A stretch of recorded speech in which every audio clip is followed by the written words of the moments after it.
WhatsApp guys, welcome to day 54। Guys আজকে আবারও তোমার বিকাল টাইমে শ্যুট করতে বসলাম। 3:30 বাজতে গেছে অলরেডি। মানে মনের অনিচ্ছা সত্ত্বেও আসলে আমি এই সময়টায় ভিডিও করতে বাধ্য হচ্ছি, কেননা সকালে আমি ঘুম থেকে উঠতেছি 10:30 বাজে, ঠিক আছে। তারপরে আর মানে সকাল থাকলো কোথায়, আস্তে আস্তে তো তোমার মানে দুপুরই হয়ে যায় 1-1.5 ঘন্টা পরে। মানে ভাই রোজার সময় বুঝছো, মানে টাইম টাইম সব পুরো আলো হয়ে যায়, দিন এই যায় আর এই আসে, এরকম একটা অবস্থা। এই ভাবি যে একটু সাহারির পরে একটু কনসিস্টেন্টলি কাজ করতে বসবো, কোনো ঘুম টুম কিছু হবে না, বাট ঘুমে যে লেভেলের টানে বুঝছো, আর থাকা যায় না। ওই যে ঘুমাবো সাহারির পরে, ঠিক আছে, আর ওই মানে উস জ্ঞান আসে সব 9টা 10টার পরে যায়। সকালে 8টা 8:30টায় অ্যালার্ম দিয়ে রাখি, তাও সে মোটে মানে আমি কি শুনি না নাকি ফোনে বাজে না, আমি এই বুঝি না। এই হচ্ছে এখনো পর্যন্ত লাইফের আপডেট। একটু আগে গোসল করে এসে এই যে তোমার নামাজ কালাম পড়ে পরে হচ্ছে এখন আমি বসলাম। মানে আমার জোহরের নামাজটা পড়তে দেরি হয়ে যায় বুঝছো, মানে বাসার কাজ বাজ থাকে, সবকিছু করতে মরতে আসলে একটু লেট হয়ে যায়। ভাবতেছিলাম একটু কন্টেন্ট বানাবো, ঠিক আছে, অনেক দিন যাবত কন্টেন্ট শ্যুট করা হয় না। আমাদের যে আর 4টা টি শার্ট আছে তারও তো মানে 4টা রিলস পেন্ডিং আছে, ঠিক আছে, করা বাকি আছে, তাও তো করতে পারতেছি না। আর মেইন সমস্যা হচ্ছে আমার এই যে ভয়েসটা, ঠিক আছে, সর্দি এখনো আছে, নাকটা এখনো সম্পূর্ণ ক্লিয়ার না, ভয়েসটাও একটু ভার ভার শোনাচ্ছে। আর এখানে তো তোমার অলরেডি ইনফেকশন মানে ঘা হয়ে বসে আছে, ঠিক আছে, তো এটা তো তোমার আর দেখানো যায় না, খুবই বিচ্ছিরি লাগবে। তো যার জন্য হচ্ছে আমি এই কাজ বাজগুলো করতে পারতেছি না। বাট একটা ব্যাপার ভালো হয়েছে যে আমরা হচ্ছে আমাদের পেজে একটু রেগুলার হয়েছি, অ্যাক্টিভ থাকা শুরু করছি। কারণ আগে যখন আমরা পোস্ট করতাম বা রিলস মিলস আপলোড করতাম তখন এই একটা দিতাম, আর 1 সপ্তাহ কোনো খবর নাই। ইভেন 10-12 দিনও পার হয়ে যেত, কোনো খোঁজ খবর নাই, ঠিক আছে, কোনো কিছু আপলোড বা আপডেট দিতাম না। তো সেই জিনিসটা হচ্ছে এখন কমে আসছে, আর ইনশাল্লাহ আমরা জিনিসটা মানে কনসিস্টেন্টলি ধরে রাখবো। আমরা আর কোনো ফাঁকিবাজি করবো না। সমস্যাটা মেইনলি হয়ে গেছে তোমাদের জন্য ভিডিও বানাইতে বানাইতে আমার হচ্ছে আমার আর ওই সময়টা মিলে না। ইউটিউবে তো আমি রেগুলার ভিডিও দিচ্ছি, তো সেই ক্ষেত্রে আমার মানে ভিডিও নিয়ে ভাবতে হচ্ছে, আমাকে ভিডিও করতে হচ্ছে, এখানে একটা বড় সময় আমার যাচ্ছে, ঠিক আছে। তো যার ফলে হচ্ছে ওইখানে আমি কি কন্টেন্ট দিব বা কি করব ওইটা আইডিয়াটাও আমি মানে নেওয়ার করে টাইম পাই না, ঠিক আছে, কাজ করার সময় পাই না এখানে। তো যার ফলে আমাদের ইউটিউব পেজে রেগুলারিটি মেনটেন হয়েছে, ডেলি ভিডিও ডেলি পাচ্ছ তোমরা।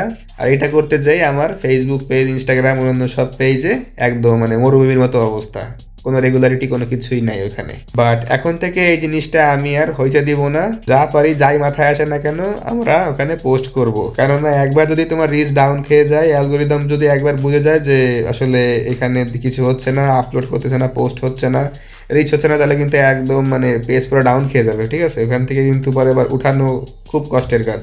আর অলরেডি তোমার ডাউন খেয়ে বসে আছে, লাইক রিয়াক্ট কমেন্ট আসলে অর্গানিক্যালি হচ্ছেই না বলা যায়। তো এই একদম ধ্বংসের দ্বার প্রান্তে এসে এখান থেকে কাম ব্যাক করাটা খুব টাফ হয়ে যাবে আমার জন্য, তাও করার লাগবে।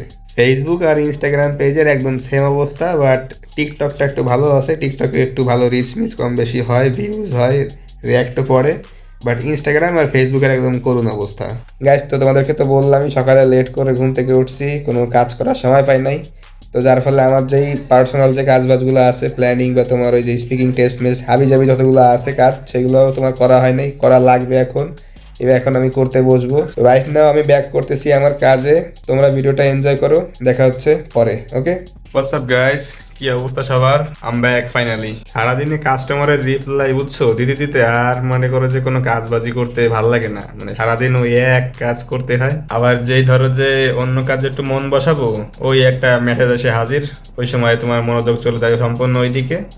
পরে ওইখানে তোমার মেসেজে রিপ্লাই দাও, এই করো এই করো, পরে মানে কাজের মধ্যে একটা মানে বাধা সৃষ্টি হয়, ঠিক আছে। যার ফলে আসলে কাজ বাজে খুব জানি ঝামেলা হয়ে যাচ্ছে ইদানিং। বাট এত যে মেসেজ আসতেছে, তো কোনো কাজের মেসেজ আসলে আসতেছে না, ঠিক আছে, সবই মনে করো যে এক একজন দাম দেখে বা কোনো রকম কারণ ছাড়াই মেসেজ সিন করে রিপ্লাই দেন না, ই করেন না, মানে সামনে কেউ চাচ্ছে না এগোতে, ঠিক আছে। মানে এখনো পর্যন্ত একটাও ভালো মতো সেলস কনভারসেশন আমাদের হয় নাই, সেরকম লোক কাস্টমার আমরা পাই নাই। তো মেসেজ তো ভরপুর আসতেছে ভাই, বাট সেইগুলো যে মানে কোয়ালিটি ফুল না খুব একটা, যার ফলে তোমার টাইমই যাচ্ছে, আমার কষ্ট হচ্ছে, বাট কাজের কাজ কিছুই হচ্ছে না। এর জন্য খারাপ বেশি লাগে আরো, ঠিক আছে, কষ্ট হচ্ছে ওটা বড় কথা না, বাট কষ্ট করতেছি বাট তার রিটার্নটা পাচ্ছি না ভালো মতো, এর জন্য হচ্ছে মেইনলি খারাপটা লাগে। যাই হোক, আজকে তো তোমার 23 তারিখ, তো একটা হচ্ছে আমাদের চলবে 24, 25, 26 তারিখ সকাল পর্যন্ত।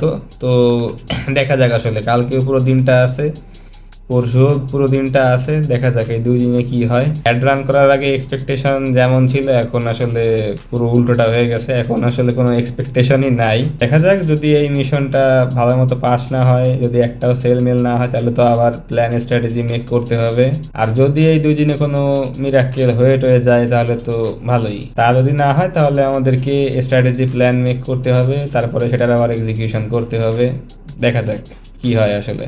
আর ভাই জানো সব থেকে বেশি মিজাজ খারাপ কোন সময় হয়? সব থেকে আসলে টেম্পার আমি ওই সময় লুজ করি যখন দেখি যে কাস্টমার একটা অসময়ে আমাকে ইনবক্স করছে। উদাহরণস্বরূপ মোনাজাত ধরছি ইফতারি সামনে নিয়ে, এমন সময় দেখি তোমার কাস্টমারের নোটিফিকেশন ইনবক্স করছে। ওই সময় কি আমি ইফতারি সামনে নিয়ে মোনাজাত ধরতে বসবো নাকি তোমার কাস্টমারের রিপ্লাই দেবো তাই বলো?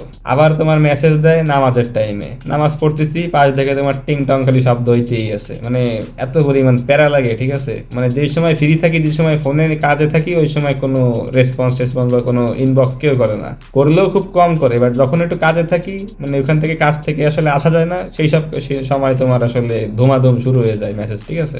আর এটা মনে হয় অনলাইন বিজনেসের সব থেকে মানে বড় একটা পেইন পয়েন্ট। তুমি যখন অনলাইনে বিজনেস করবা, তোমার সারাদিন আসলে এই নোটিফিকেশনের আওয়াজ শুনতে শুনতে কান পুরা ব্যথা হয়ে যাবে পুরা। তো এর জন্যই ভাই আমার আসলে আলটিমেট গোল হচ্ছে ওয়েবসাইট করা, ঠিক আছে? আমি হয়তো এখন মেসেজের সমস্ত কনভার্সন সেলস আমার মেসেজের মাধ্যমে হচ্ছে, বাট আমার ইন্ড গোল হচ্ছে ওয়েবসাইট। যদি কেউ অনলাইনে পারচেজ করতে চায় তাহলে তাকে তোমার ডাইরেক্ট ওয়েবসাইটের লিঙ্ক দিয়ে দেওয়া হবে, তাহলে সে সেখান থেকে ইজিলি ঘুরে মুড়ে পারচেজ করতে পারবে। মানে তারও সমস্যা হবে না, আমারও সময় নষ্ট হবে না, আমারও বিরক্ত লাগবে না।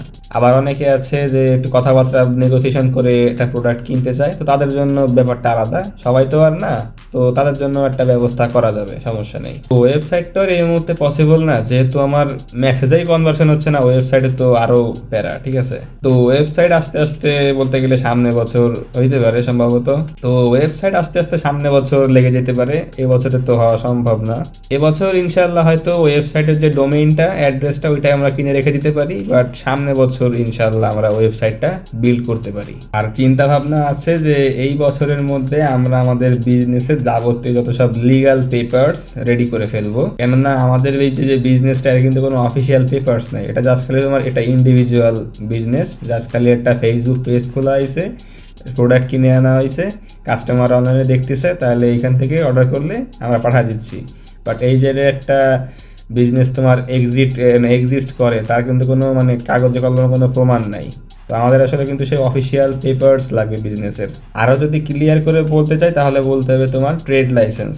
অনেকেই তোমরা এই ওয়ার্ডটা শুনছো যে যারা ব্যবসা করে তাদের একটা পেপারস থাকে লিগাল, অ্যাটলিস্ট অন্য কিছু না থাকলেও একটা ট্রেড লাইসেন্স সবার থাকে। তো ওই ট্রেড লাইসেন্সটাও আমরা ইনশাল্লাহ এই বছর করে ফেলবো। আরেকটা আছে তোমার ট্রেডমার্ক রেজিস্ট্রেশন, তো ওইটাও আমরা ইনশাল্লাহ করব। ওইটা আসলে খুব বেশি একটা ব্যবসায়িক প্রতিষ্ঠান করে না, বাট যাদের আসলে অফিসিয়াল প্রোডাক্ট আছে, যারা একটু মানে ব্র্যান্ড টাইপের চিন্তা ভাবনা করে, যাদের একটু নামের ভ্যালু আছে, ব্র্যান্ড ভ্যালু বা তোমার লোগো টোগো এইসবে যারা বিজনেস আছে, ঠিক আছে, মানে একটু বড় মাপের যেসব বিজনেসগুলো, তারা আসলে তোমার এই ট্রেডমার্কে অ্যাপ্লাই সব কাজবাজ করে থাকে। বাইরে গেলে অনেক বড় বড় ব্র্যান্ড দেখো না, যাদের একটা লোগো আছে, ভালো একটা যে নামটা, ঠিক আছে, যে একটা ফন্ট স্টাইল দিয়ে লেখা, তো তারা হচ্ছে তাদের এই মানে তোমার লোগো, তাদের এই নামটা ট্রেডমার্কের জন্য অ্যাপ্লাই করে, যেন ওই সেম লোগোটা বা ওই নামটা যেন অন্য কেউ ইউজ করতে না পারে। আর এইসব কাগজ যখন তোমার কাছে থাকবে, তখন তুমি ব্যাংক থেকে লোন নিতে পারবা, বিভিন্ন রকমের আইনি সুযোগ সুবিধা ভোগ করতে পারবা। আর সব থেকে বড় কথা হচ্ছে তুমি তোমার কাস্টমারের কাছে অনেক বেশি ট্রাস্টেড হয়ে উঠবা। যেমন ধরো তোমার কাস্টমার যদি বলে যে আপনাদের কাছ থেকে প্রোডাক্ট কিনে প্রতারিত হবো কিনা বা ফেক কিনা আপনারা, তো ওই সময় আসলে তোমরা এই কথাগুলো বলতে পারো যে আমাদের ট্রেড লাইসেন্স বা আমরা ট্রেডমার্ক এইসব করেছি, আমাদের লোগো আছে, এইসব আছে। যখন তোমরা এইসব জিনিসগুলো দেখাবা, তো কাস্টমাররা আসলে অটোমেটিক্যালি মানে বিশ্বাস করবে, আর এটা খুব বড় একটা প্রমাণ। তো এইসব পেপারসগুলো আমরা চিন্তা করতেছি এই বছরের মধ্যেই মানে বের করে ফেলানো, বাদ বাকিটা আল্লাহ ভরসা। ওকে গাইস, তো আজকে আর ভিডিওটা বেশি লং না করি, তো তোমাদের সাথে আমার দেখা হচ্ছে ইনশাল্লাহ আগামীকাল। সবাই ভালো থাকো, সুস্থ থাকো এবং নিজের খেয়াল রাখো। ওকে, আল্লাহ হাফেজ।